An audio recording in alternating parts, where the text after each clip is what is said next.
হরে কৃষ্ণ। প্রতিদিনের মতো আজকেও আমি ঘুম থেকে উঠে স্নান করে তারপর দ্বাদশ অঙ্গে তিলক পরি।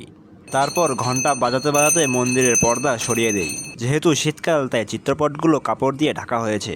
তারপর ভগবানের সেবার জন্য তুলসী পাতা আনতে আমি বাইরে যাই। তুলসী গাছটা ক্ষেতের এক পাশে। ভগবানের ইচ্ছাতেই তুলসী গাছটা এখানে একা একা এত বড় হয়েছে।